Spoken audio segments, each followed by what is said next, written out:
Lorsque tout cela fut terminé, tous ceux d'Israël qui étaient présents partirent pour les villes de Juda, et ils brisèrent les statues, abattirent les idoles, et renversèrent entièrement les hauts lieux et les autels dans tout Juda et Benjamin, et dans Éphraïm et Manassé. Puis tous les enfants d'Israël retournèrent dans leur ville, chacun dans sa propriété. Ézéchias rétablit les classes des sacrificateurs et des Lévites d'après leur division, chacun selon ses fonctions, sacrificateurs et Lévites, pour les holocaustes et les sacrifices d'action de grâce, pour le service, pour les chants et les louanges, aux portes du camp de l'Éternel. Le roi donna une portion de ses biens pour les holocaustes du matin et du soir, et pour les holocaustes des sabbats, des nouvelles lunes et des fêtes, comme il est écrit dans la loi de l'Éternel. Et il dit au peuple, aux habitants de Jérusalem, de donner la portion des sacrificateurs et des Lévites, afin qu'ils observassent fidèlement la loi de l'Éternel.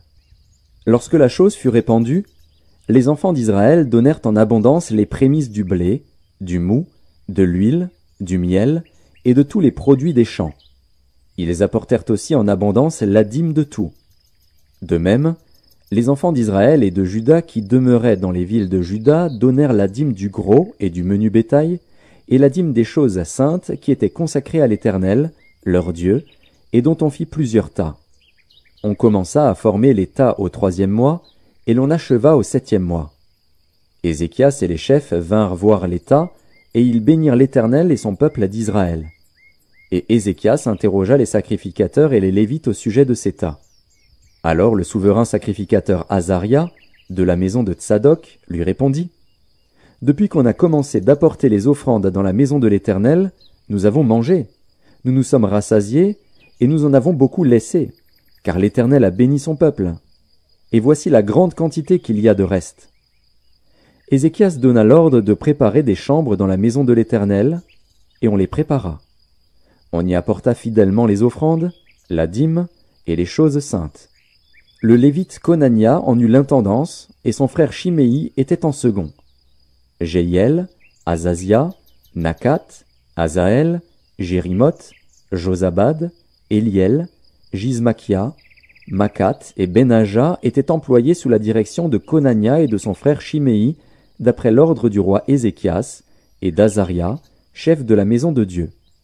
Le Lévite Coré, fils de Jimna, portier de l'Orient, avait l'intendance des dons volontaires faits à Dieu, pour distribuer ce qui était présenté à l'Éternel par élévation et les choses très saintes. Dans les villes sacerdotales, Éden, Minjamin, Josué, Shemaéja, Amaria et Shekania étaient placés sous sa direction pour faire fidèlement les distributions à leurs frères, grands et petits, selon leur division. Aux mâles enregistrés depuis l'âge de 3 ans et au-dessus, à tous ceux qui entraient journellement dans la maison de l'Éternel pour faire leur service selon leurs fonctions et selon leur division, aux sacrificateurs enregistrés d'après leur maison paternelle et aux Lévites de 20 ans et au-dessus selon leurs fonctions et selon leur division, à ceux de toute l'assemblée enregistrés avec tous leurs petits-enfants, leurs femmes, leurs fils et leurs filles, car ils se consacraient fidèlement au service du sanctuaire. Et pour les fils d'Aaron, les sacrificateurs, qui demeuraient à la campagne dans les banlieues de leur ville, il y avait dans chaque ville des hommes désignés par leur nom pour distribuer les portions à tous les mâles des sacrificateurs et à tous les Lévites enregistrés. Voilà ce que fit Ézéchias dans tout Juda. Il fit ce qui est bien, ce qui est droit, ce qui est vrai, devant l'Éternel, son Dieu. Il agit de tout son cœur, et il réussit dans tout ce qu'il entreprit, en recherchant son Dieu, pour le service de la maison de Dieu, pour la loi et pour les commandements. Après ces choses et ces actes de fidélité, parut Sanchérib, roi d'Assyrie, qui pénétra en Juda et assiégea les villes fortes, dans l'intention de s'en emparer. Ézéchias, voyant que Sanchérib était venu et qu'il se proposait d'attaquer Jérusalem, tint conseil avec ses chefs et ses hommes vaillants, afin de boucher les sources d'eau qui étaient hors de la ville. Et ils furent de son avis. Une foule de gens se rassemblèrent, et ils bouchèrent toutes les sources et le ruisseau qui coule au milieu de la contrée. Pourquoi, disait-il, les rois d'Assyrie trouveraient-ils à leur arrivée des eaux en abondance? Ézéchias prit courage. Il reconstruisit la muraille qui était en ruine et l'éleva jusqu'au tour, bâtit un autre mur en dehors, fortifia Mio dans la cité de David et prépara une quantité d'armes et de boucliers. Il donna des chefs militaires au peuple et les réunit auprès de lui sur la place de la porte de la ville. S'adressant à leur cœur, il dit « Fortifiez-vous et ayez du courage. Ne craignez point et ne soyez point effrayés devant le roi d'Assyrie et devant toute la multitude qui est avec lui. Car avec nous il y a plus qu'avec lui. Avec lui est un bras de chair, et avec nous l'Éternel, notre Dieu, qui nous aidera et qui combattra pour nous. » Le peuple eut confiance dans les paroles d'Ézéchias, roi de Juda. Après cela, Sanchérib, roi d'Assyrie, envoya ses serviteurs à Jérusalem pendant qu'il était devant Lachis avec toutes ses forces. Il les envoya vers Ézéchias, roi de Juda, et vers tous ceux de Juda qui étaient à Jérusalem, pour leur dire « Ainsi parle Sanchérib, roi d'Assyrie. Sur quoi repose votre confiance, pour que vous restiez à Jérusalem dans la détresse ? Ézéchias ne vous abuse-t-il pas pour vous livrer à la mort par la famine et par la soif, quand il dit « L'Éternel, notre Dieu, nous sauvera de la main du roi d'Assyrie » N'est-ce pas lui, Ézéchias, qui a fait disparaître les hauts lieux et les autels de l'Éternel, et qui a donné cet ordre à Juda et à Jérusalem ? Vous vous prosternerez devant un seul autel, et vous y offrirez les parfums. Ne savez-vous pas ce que nous avons fait, moi et mes pères, à tous les peuples des autres pays? Les dieux des nations de ces pays ont-ils pu délivrer leur pays de ma main? Parmi tous les dieux de ces nations que mes pères ont exterminés, quel est celui qui a pu délivrer son peuple de ma main, pour que votre Dieu puisse vous délivrer de ma main? Qu'Ézéchias ne vous séduise donc point, et qu'il ne vous abuse point ainsi. Ne vous fiez pas à lui, car aucun Dieu d'aucune nation ni d'aucun royaume n'a pu délivrer son peuple de ma main et de la main de mes pères. Combien moins votre Dieu vous délivrera-t-il de ma main? Les serviteurs de Sanchérib parlèrent encore contre l'Éternel Dieu et contre Ézéchias, son serviteur. Et il envoya une lettre insultante pour l'Éternel, le Dieu d'Israël, en s'exprimant ainsi contre lui. De même que les dieux des nations des autres pays n'ont pu délivrer leur peuple de ma main, de même le Dieu d'Ézéchias ne délivrera pas son peuple de ma main. Les serviteurs de Sanchérib crièrent à haute voix en langue judaïque, afin de jeter l'effroi et l'épouvante parmi le peuple de Jérusalem qui était sur la muraille, et de pouvoir ainsi s'emparer de la ville. Ils parlèrent du Dieu de Jérusalem comme des dieux des peuples de la terre, ouvrage de main d'homme. Le roi Ézéchias et le prophète Ésaïe, fils d'Amoz, se mirent à prier à ce sujet, et ils crièrent au ciel. Alors l'Éternel envoya un ange, qui extermina dans le camp du roi d'Assyrie tous les vaillants hommes, les princes et les chefs. Et le roi confus retourna dans son pays.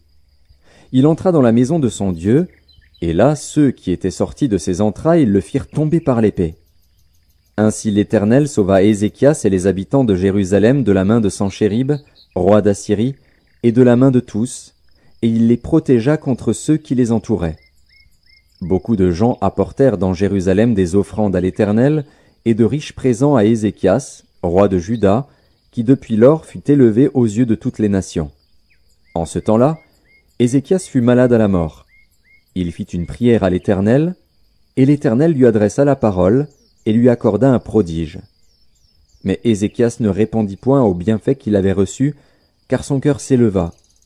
Et la colère de l'Éternel fut sur lui, sur Juda et sur Jérusalem. Alors Ézéchias, du sein de son orgueil, s'humilia avec les habitants de Jérusalem, et la colère de l'Éternel ne vint pas sur eux pendant la vie d'Ézéchias. Ézéchias eut beaucoup de richesses et de gloire.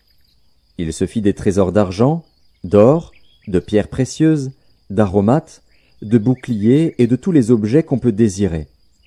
Des magasins pour les produits en blé, en mou et en huile, des crèches pour toute espèce de bétail et des étables pour les troupeaux. Il se bâtit des villes, et il eut en abondance des troupeaux de menu et de gros bétail, car Dieu lui avait donné des biens considérables. Ce fut aussi lui, Ézéchias, qui boucha l'issue supérieure des eaux de Gihon, et les conduisit en bas vers l'occident de la cité de David. Ézéchias réussit dans toutes ses entreprises. Cependant, lorsque les chefs de Babylone envoyèrent des messagers auprès de lui pour s'informer du prodige qui avait eu lieu dans le pays, Dieu l'abandonna pour l'éprouver, afin de connaître tout ce qui était dans son cœur. Le reste des actions d'Ézéchias et ses œuvres de piété, cela est écrit dans la vision du prophète Ésaïe, fils d'Amoz, dans le livre des rois de Juda et d'Israël. Ézéchias se coucha avec ses pères, et on l'enterra dans le lieu le plus élevé des sépulcres des fils de David. Tout Juda et les habitants de Jérusalem lui rendirent honneur à sa mort. Et Manassé, son fils, régna à sa place. Manassé avait 12 ans lorsqu'il devint roi, et il régna 55 ans à Jérusalem. Il fit ce qui est mal aux yeux de l'Éternel, selon les abominations des nations que l'Éternel avait chassées devant les enfants d'Israël. Il rebâtit les hauts lieux qu'Ézéchias, son père, avait renversés. Il éleva des autels au Baal, il fit des idoles d'Astarté, et il se prosterna devant toute l'armée des cieux et la servit.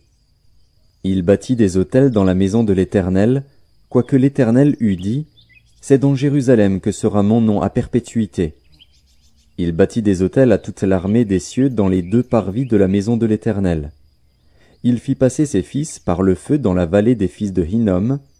Il observait les nuages et les serpents pour en tirer des pronostics. Il s'adonnait à la magie, et il établit des gens qui évoquaient les esprits et qui prédisaient l'avenir. Il fit de plus en plus ce qui est mal aux yeux de l'Éternel, afin de l'irriter. Il plaça l'image taillée de l'idole qu'il avait faite dans la maison de Dieu, de laquelle Dieu avait dit à David et à Salomon, son fils, « C'est dans cette maison, et c'est dans Jérusalem que j'ai choisi parmi toutes les tribus d'Israël, que je veux à toujours placer mon nom. Je ne ferai plus sortir Israël du pays que j'ai destiné à vos pères, pourvu seulement qu'ils aient soin de mettre en pratique tout ce que je leur ai commandé, selon toute la loi, les préceptes et les ordonnances prescrits par Moïse. » Mais Manassé fut cause que Juda et les habitants de Jérusalem s'égarèrent et firent le mal plus que les nations que l'Éternel avait détruites devant les enfants d'Israël. L'Éternel parla à Manassé et à son peuple, et ils n'y firent point attention. Alors l'Éternel fit venir contre eux les chefs de l'armée du roi d'Assyrie, qui saisirent Manassé et le mirent dans les fers. Ils le lièrent avec des chaînes d'airain et le menèrent à Babylone. Lorsqu'il fut dans la détresse, il implora l'Éternel, son Dieu, et il s'humilia profondément devant le Dieu de ses pères. Il lui adressa ses prières, et l'Éternel, se laissant fléchir, exauça ses supplications, et le ramena à Jérusalem dans son royaume. Et Manassé reconnut que l'Éternel est Dieu.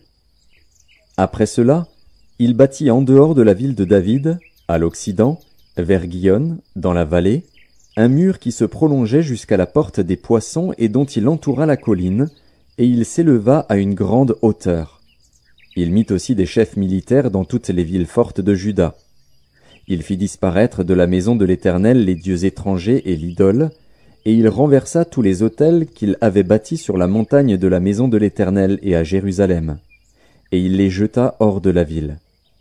Il rétablit l'autel de l'Éternel et y offrit des sacrifices d'action de grâce et de reconnaissance, et il ordonna à Juda de servir l'Éternel, le Dieu d'Israël. Le peuple sacrifiait bien encore sur les hauts lieux, mais seulement à l'Éternel, son Dieu. Le reste des actions de Manassé, sa prière à son Dieu, et les paroles des prophètes qui lui parlèrent au nom de l'Éternel, le Dieu d'Israël, cela est écrit dans les actes des rois d'Israël.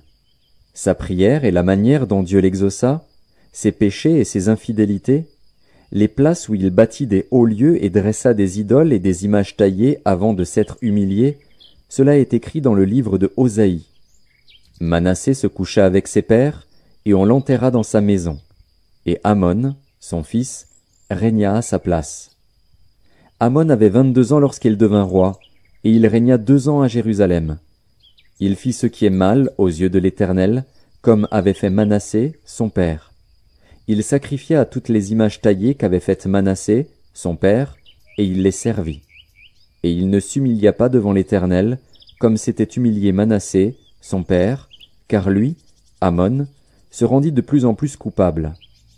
Ses serviteurs conspirèrent contre lui, et le firent mourir dans sa maison. Mais le peuple du pays frappa tous ceux qui avaient conspiré contre le roi Amon. Et le peuple du pays établit roi Josias, son fils, à sa place. Josias avait 8 ans lorsqu'il devint roi, et il régna 31 ans à Jérusalem. Il fit ce qui est droit aux yeux de l'Éternel, et il marcha dans les voies de David, son père. Il ne s'en détourna ni à droite ni à gauche. La 8e année de son règne, comme il était encore jeune, il commença à rechercher le Dieu de David, son père. Et la 12e année, il commença à purifier Juda et Jérusalem des hauts lieux, des idoles, des images taillées et des images en fonte. On renversa devant lui les autels des Baals, et il abattit les statues consacrées au soleil qui étaient dessus. Il brisa les idoles, les images taillées et les images en fonte, et les réduisit en poussière, et il répandit la poussière sur les sépulcres de ceux qui leur avaient sacrifié. Et il brûla les ossements des prêtres sur leurs autels. C'est ainsi qu'il purifia Juda et Jérusalem. Dans les villes de Manassé, d'Éphraïm, de Siméon, et même de Nephtali, partout au milieu de leurs ruines, il renversa les autels, il mit en pièces les idoles et les images taillées et les réduisit en poussière, et il abattit toutes les statues consacrées au soleil dans tout le pays d'Israël. Puis il retourna à Jérusalem. La 18e année de son règne, après qu'il eut purifié le pays et la maison, il envoya Shaphan, fils d'Atsalia, Maazéja, chef de la ville, et Joach, fils de Joachaz, l'archiviste, pour réparer la maison de l'Éternel, son Dieu. Ils se rendirent auprès du souverain sacrificateur Ilkija, et on livra l'argent qui avait été apporté dans la maison de Dieu, et que les Lévites gardiens du seuil avaient recueilli de Manassé et d'Éphraïm et de tout le reste d'Israël, et de tout Juda et Benjamin et des habitants de Jérusalem. On le remit entre les mains de ceux qui étaient chargés de faire exécuter l'ouvrage dans la maison de l'Éternel. Et ils l'employèrent pour ceux qui travaillaient aux réparations de la maison de l'Éternel, pour les charpentiers et les maçons, pour les achats de pierres de taille et de bois destinés aux poutres et à la charpente des bâtiments qu'avaient détruits les rois de Juda. Ces hommes agirent avec probité dans leur travail. Ils étaient placés sous l'inspection de Jacat et Abdias, lévites d'entre les fils de Mérari, et de Zacharie et Meshulam, d'entre les fils des Kéatites. Tous ceux des Lévites qui étaient habiles musiciens surveillaient les manœuvres et dirigeaient tous les ouvriers occupés aux divers travaux. Il y avait encore d'autres Lévites secrétaires, commissaires et portiers. Au moment où l'on sortit l'argent qui avait été apporté dans la maison de l'Éternel, le sacrificateur Ilkija trouva le livre de la loi de l'Éternel donné par Moïse. Alors Ilkija prit la parole et dit à Shaphan, le secrétaire, « J'ai trouvé le livre de la loi dans la maison de l'Éternel. » Et Ilkija donna le livre à Shaphan. Shaphan apporta le livre au roi, et lui rendit aussi compte, en disant, « Tes serviteurs ont fait tout ce qui leur a été commandé. Ils ont amassé l'argent qui se trouvait dans la maison de l'Éternel, et l'ont remis entre les mains des inspecteurs et des ouvriers. » Shaphan, le secrétaire, dit encore au roi, « Le sacrificateur Ilkija m'a donné un livre. » Et Shaphan le lut devant le roi. Lorsque le roi entendit les paroles de la loi, il déchira ses vêtements. Et le roi donna cet ordre à Ilkija, à Akikam, fils de Shaphan, à Abdon, fils de Miché, à Shaphan, le secrétaire, et à Azaja, serviteur du roi. « Allez, consultez l'Éternel pour moi et pour ce qui reste en Israël et en Juda, au sujet des paroles de ce livre qu'on a trouvé. Car grande est la colère de l'Éternel qui s'est répandue sur nous, parce que nos pères n'ont point observé la parole de l'Éternel et n'ont point mis en pratique tout ce qui est écrit dans ce livre. » Ilkija et ceux qu'avait désigné le roi allèrent auprès de la prophétesse Hulda, femme de Shallum, fils de Tokéat, fils de Hazra, gardien des vêtements. Elle habitait à Jérusalem, dans l'autre quartier de la ville. Après qu'ils eurent exprimé ce qu'ils avaient à lui dire, elle leur répondit, « Ainsi parle l'Éternel, le Dieu d'Israël. Dites à l'homme qui vous a envoyé vers moi, « Ainsi parle l'Éternel. Voici, je vais faire venir des malheurs sur ce lieu et sur ses habitants, toutes les malédictions écrites dans le livre qu'on a lu devant le roi de Juda. Parce qu'ils m'ont abandonné et qu'ils ont offert des parfums à d'autres dieux, afin de m'irriter par tous les ouvrages de leurs mains, ma colère s'est répandue sur ce lieu, et elle ne s'éteindra point. Mais vous direz au roi de Juda qui vous a envoyé pour consulter l'Éternel, « Ainsi parle l'Éternel, le Dieu d'Israël, au sujet des paroles que tu as entendues. parce que ton cœur a été touché, parce que tu t'es humilié devant Dieu en entendant ces paroles contre ce lieu et contre ses habitants, parce que tu t'es humilié devant moi, parce que tu as déchiré tes vêtements et que tu as pleuré devant moi, moi aussi, j'ai entendu, dit l'Éternel. Voici, je te recueillerai auprès de tes pères, tu seras recueilli en paix dans ton sépulcre, et tes yeux ne verront pas tous les malheurs que je ferai venir sur ce lieu et sur ses habitants. Ils rapportèrent au roi cette réponse. Le roi fit assembler tous les anciens de Juda et de Jérusalem. Puis il monta à la maison de l'Éternel avec tous les hommes de Juda et les habitants de Jérusalem, les sacrificateurs et les Lévites, et tout le peuple, depuis le plus grand jusqu'au plus petit. Il lut devant eux toutes les paroles du livre de l'Alliance qu'on avait trouvé dans la maison de l'Éternel. Le roi se tenait sur son estrade, et il traita alliance devant l'Éternel, s'engageant à suivre l'Éternel et à observer ses ordonnances, ses préceptes et ses lois, de tout son cœur et de toute son âme, afin de mettre en pratique les paroles de l'Alliance écrites dans ce livre. Et il fit entrer dans l'Alliance tous ceux qui se trouvaient à Jérusalem et en Benjamin. Et les habitants de Jérusalem agirent selon l'alliance de Dieu, du Dieu de leur père. Josias fit disparaître toutes les abominations de tous les pays appartenant aux enfants d'Israël, et il obligea tous ceux qui se trouvaient en Israël à servir l'Éternel, leur Dieu. Pendant toute sa vie, ils ne se détournèrent point de l'Éternel, le Dieu de leur père. Josias célébra la Pâque en l'honneur de l'Éternel à Jérusalem, et l'on immola la Pâque le 14e jour du premier mois. Il établit les sacrificateurs dans leurs fonctions, et les encouragea au service de la maison de l'Éternel. Il dit aux Lévites qui enseignaient tout Israël et qui étaient consacrés à l'Éternel, « Placez l'arche sainte dans la maison qu'a bâtie Salomon, fils de David, roi d'Israël. Vous n'avez plus à la porter sur l'épaule. Servez maintenant l'Éternel, votre Dieu, et son peuple d'Israël. Tenez-vous prêts, selon vos maisons paternelles, selon vos divisions, comme l'ont réglé par écrit David, roi d'Israël, et Salomon, son fils. Occupez vos places dans le sanctuaire, d'après les différentes maisons paternelles de vos frères les fils du peuple, et d'après la classification des maisons paternelles des Lévites. Immolez la Pâque, sanctifiez-vous, et préparez-la pour vos frères, en vous conformant à la parole de l'Éternel prononcée par Moïse. » Josias donna aux gens du peuple, à tous ceux qui se trouvaient là, des agneaux et des chevreaux au nombre de 30 000, le tout pour la Pâque, et 3 000 bœufs. Cela fut pris sur les biens du roi. Ces chefs firent de bon gré un présent au peuple, aux sacrificateurs et aux Lévites.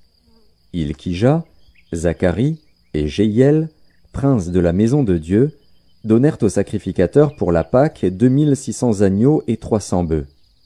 Konania, Shemaéja et Nethanil, ses frères, Achabia, Jéhiel et Josabad, chefs des Lévites, donnèrent aux Lévites pour la Pâque 5000 agneaux et 500 bœufs. Le service s'organisa, et les sacrificateurs et les Lévites occupèrent leur place, selon leur division, d'après l'ordre du roi. Ils immolèrent la Pâque. Les sacrificateurs répandirent le sang qu'ils recevaient de la main des Lévites, et les Lévites dépouillèrent les victimes. Ils mirent à part les holocaustes pour les donner aux différentes maisons paternelles des gens du peuple, afin qu'ils les offrissent à l'Éternel, comme il est écrit dans le livre de Moïse. Et de même pour les bœufs. Ils firent cuire la Pâque au feu, selon l'ordonnance, et ils firent cuire les choses saintes dans des chaudières, des chaudrons et des poêles. Et ils s'empressèrent de les distribuer à tout le peuple. Ensuite ils préparèrent ce qui était pour eux et pour les sacrificateurs, car les sacrificateurs, fils d'Aaron, furent occupés jusqu'à la nuit à offrir les holocaustes et les graisses. C'est pourquoi les Lévites préparèrent pour eux et pour les sacrificateurs, fils d'Aaron. Les chantres, fils d'Azaph, étaient à leur place, selon l'ordre de David, d'Azaph, d'Éman et de Jéduthun le voyant du roi, et les portiers étaient à chaque porte. Ils n'eurent pas à se détourner de leur office, car leurs frères les Lévites préparèrent ce qui était pour eux. Ainsi fut organisé ce jour-là tout le service de l'Éternel pour faire la Pâque et pour offrir des holocaustes sur l'autel de l'Éternel, d'après l'ordre du roi Josias. Les enfants d'Israël qui se trouvaient là célébrèrent la Pâque en ce temps et la fête des pains sans levain pendant 7 jours.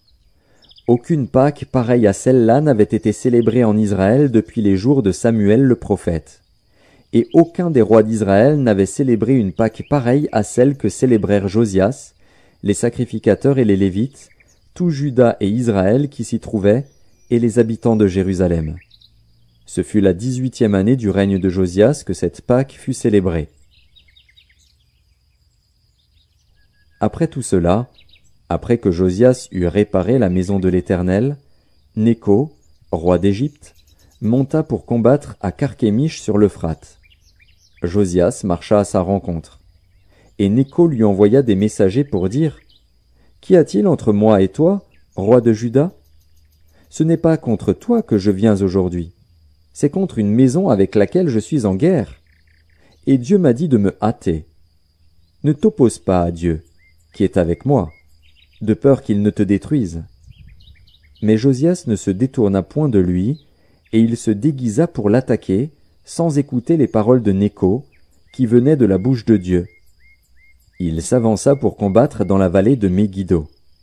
Les archers tirèrent sur le roi Josias, et le roi dit à ses serviteurs, « Emportez-moi, car je suis gravement blessé. » Ses serviteurs l'emportèrent du char, le mirent dans un second char qui était à lui, et l'amenèrent à Jérusalem. Il mourut, et fut enterré dans le sépulcre de ses pères. Tout Juda et Jérusalem pleurèrent Josias. Jérémie fit une complainte sur Josias. Tous les chanteurs et toutes les chanteuses ont parlé de Josias dans leurs complaintes jusqu'à ce jour, et en ont établi la coutume en Israël. Ces chants sont écrits dans les complaintes. Le reste des actions de Josias, et ses œuvres de piété, telles que les prescrit la loi de l'Éternel, ses premières et ses dernières actions, cela est écrit dans le livre des rois d'Israël et de Juda. Le peuple du pays prit Joachaz, fils de Josias, et l'établit roi à la place de son père à Jérusalem. Joachaz avait 23 ans lorsqu'il devint roi, et il régna 3 mois à Jérusalem. Le roi d'Égypte le destitua à Jérusalem, et frappa le pays d'une contribution de 100 talents d'argent et d'1 talent d'or. Et le roi d'Égypte établit roi sur Juda et sur Jérusalem Éliakim, frère de Joachaz. Et il changea son nom en celui de Jojakim. Nécho prit son frère Joachaz et l'emmena en Égypte. Jojakim avait 25 ans lorsqu'il devint roi, et il régna 11 ans à Jérusalem. Nebuchadnezzar, roi de Babylone, monta contre lui, et le lia avec des chaînes d'airain pour le conduire à Babylone. Nebuchadnezzar emporta à Babylone des ustensiles de la maison de l'Éternel, et il les mit dans son palais à Babylone. Le reste des actions de Jojakim, les abominations qu'il commit, et ce qui se trouvait en lui, cela est écrit dans le livre des rois d'Israël et de Juda. Et Jojakin, son fils, régna à sa place. Jojakin avait 8 ans lorsqu'il devint roi, et il régna 3 mois et 10 jours à Jérusalem. Il fit ce qui est mal aux yeux de l'Éternel. L'année suivante, le roi Nebuchadnezzar le fit emmener à Babylone avec les ustensiles précieux de la maison de l'Éternel. Et il établit roi sur Juda et sur Jérusalem Sédécias, frère de Jojakin. Sédécias avait 21 ans lorsqu'il devint roi, et il régna 11 ans à Jérusalem. Il fit ce qui est mal aux yeux de l'Éternel, son Dieu. Et il ne s'humilia point devant Jérémie, le prophète, qui lui parlait de la part de l'Éternel. Il se révolta même contre le roi Nebuchadnezzar, qu'il avait fait jurer par le nom de Dieu. Et il raidit son cou et endurcit son cœur, au point de ne pas retourner à l'Éternel, le Dieu d'Israël. Tous les chefs des sacrificateurs et le peuple multiplièrent aussi les transgressions selon toutes les abominations des nations. Et ils profanèrent la maison de l'Éternel, qu'il avait sanctifiée à Jérusalem. L'Éternel, le Dieu de leur père, donna de bonne heure à ses envoyés la mission de les avertir, car il voulait épargner son peuple et sa propre demeure. Mais ils se moquèrent des envoyés de Dieu, ils méprisèrent ses paroles, et ils se raillèrent de ses prophètes, jusqu'à ce que la colère de l'Éternel contre son peuple devint sans remède.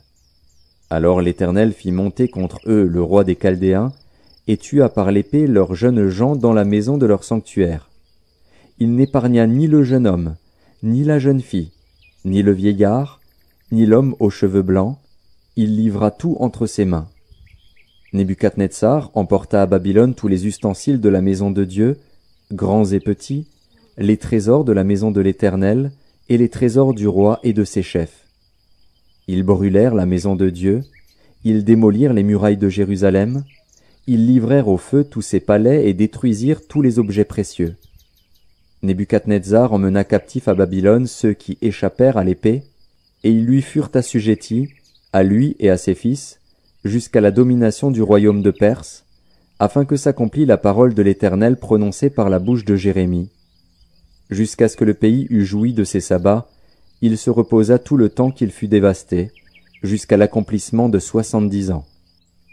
La première année de Cyrus, roi de Perse, afin que s'accomplît la parole de l'Éternel prononcée par la bouche de Jérémie, l'Éternel réveilla l'esprit de Cyrus, roi de Perse, qui fit faire de vive voix et par écrit cette publication dans tout son royaume. Ainsi parle Cyrus, roi de Perse. L'Éternel, le Dieu des cieux, m'a donné tous les royaumes de la terre, et il m'a commandé de lui bâtir une maison à Jérusalem en Juda. Qui d'entre vous est de son peuple? Que l'Éternel, son Dieu, soit avec lui, et qu'il monte